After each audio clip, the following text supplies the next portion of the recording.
गरीब की शादी। शशि की सौतेली माँ ने उसकी शादी की तो बड़े घर में, लेकिन पति कोई काम न करता। आप ससुर जी के साथ काम पर क्यों नहीं जाते? अब हाँ जाऊंगा, लेकिन कल से। आज जरा मैं दोस्तों के साथ घूमने जा रहा हूँ। शशि के दो बच्चे होते हैं, लेकिन रमेश का हाल वैसा का वैसा ही रहता है। एक दिन, सुनिए ना, बच्चा रो रहा है, इसके दूध के लिए पैसे नहीं है। अरे तो पिताजी से ले लो ना। क्यों? अगर आप में कमाने की क्षमता नहीं थी तो शादी क्यों की? तभी घर आई बड़ी ननद बोल पड़ती है। आहा हा हा, तुम्हारी माँ को साफ साफ कह दिया था कि लड़का ना कमाता है ना कभी कमाएगा। हम चार चार बहनें हैं इसका ख्याल रखने के लिए, और पिताजी का इतना सारा पैसा, तुम्हें किस चीज की कमी रखी है? लेकिन थोड़े ही सालों में तकदीर बदल जाती है।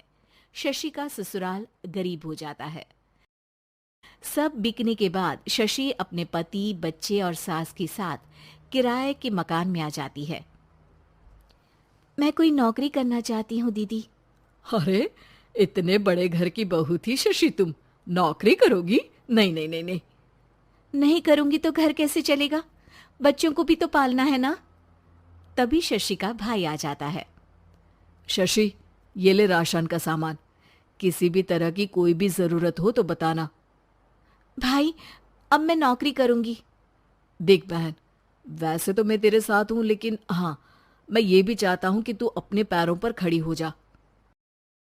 शशि को एक प्ले स्कूल में छोटे बच्चों को संभालने की नौकरी मिल जाती है।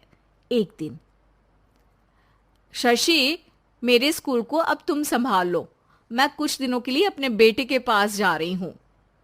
लेकिन प्ले स्कूल अकेले मैंने कभी नहीं संभाला है। अब ये सब मैं नहीं जानती।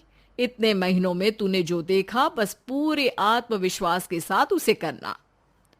शशि नीलम के जाने के बाद पूरे 1 महीने उसका स्कूल अकेले संभालती है, और फिर एक दिन आता है जब वो अपना खुद का स्कूल भी खोल लेती है।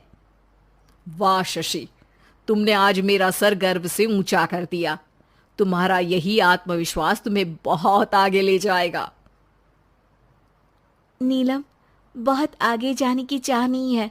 बस ये छोटा सा स्कूल मेरे बच्चों की अच्छी शिक्षा में मेरी मदद करे, यही मैं चाहती हूँ। शशि थोड़े थोड़े पैसों से ही अपना परिवार पाल रही थी।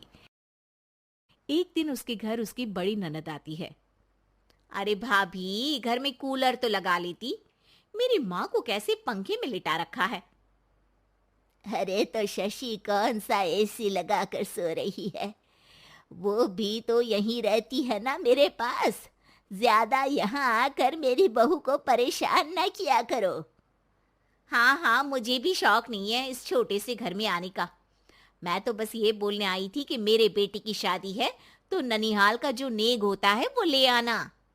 हाँ हाँ, जितना बनेगा कर देंगे, और ना हुआ ना तो वो भी नहीं करेंगे। तभी शशि बोल पड़ती है। अरे नहीं नहीं माँ जी, रीटा घर की बेटी है। उसके ससुराल वाले उससे शादी पर पूछेंगे कि मायके से क्या मिला। रीटा, तुम मुझे सामान की लिस्ट भेज देना, मैं पूरी कोशिश करूंगी कि तुम्हारी हर डिमांड को पूरा करें। अच्छा, मैं खाना लगाती हूँ। शशि ये बोलकर किचन में चली जाती है।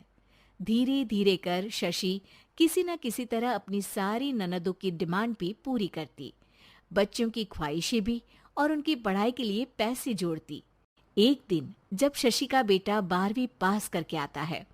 माँ, अब तुझे काम करने की जरूरत नहीं है। मैं अब कोई ना कोई नौकरी करके पढ़ाई भी साथ कर लिया करूंगा। शशि को लगता है कि बेटा और आगे पढ़ाई करे, लेकिन वक्त की मार के कारण वो बेटे को काम के लिए हाँ कर देती है। अब बेटा एक बैंक में चपरासी बन जाता है। लड़का देखने में तो बड़ा अच्छा है, अंग्रेजी भी पटर पटर बोलता है, फिर चपरासी क्यों?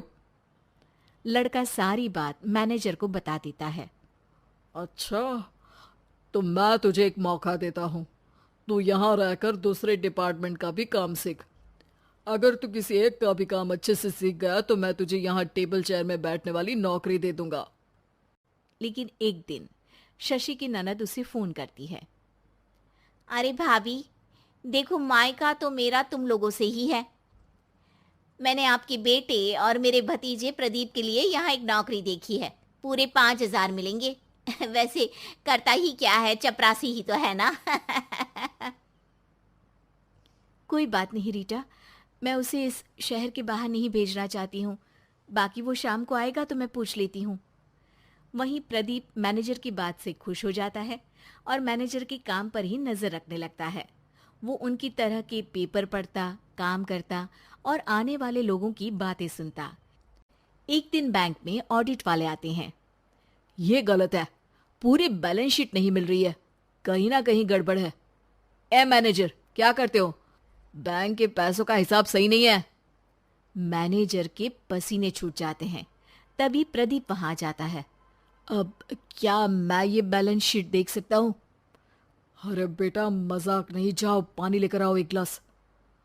प्रदीप मैनेजर को पानी लाकर देता है और फिर ऑडिटर से कहता है, देखिए सर, मैं आपको बता सकता हूँ कि कैसे बैलेंस शीट को आप लोग गलत तरीके से जोड़ रहे हैं। ऐसा बोलकर प्रदीप एक एक कर सारे डाउट क्लियर कर देता है। अरे हाँ, ये तो पॉइंट हमने देखे ही नहीं थे। गुड, कौन है ये बच्चा? तभी मैनेजर बोल पड़ता है, अब हमारे यहाँ अकाउंट में नया आया है। ऑडिटर के जाने के बाद, वाह प्रदीप, आज तो तुमने मेरी नौकरी बचा ली। और आपने भी तो मेरी नई नौकरी लगा दी, अकाउंटेंट की। बस फिर क्या था, प्रदीप ने एक बार जो सफलता की सीढ़ी चढ़ी, बस चढ़ता ही चला जाता है। फिर एक दिन शशि की ननद, अरे भाभी कैसी हो? घर को तो बड़ा ही सुंदर चमका रखा है। अरे बेटी, कैसे आना हुआ?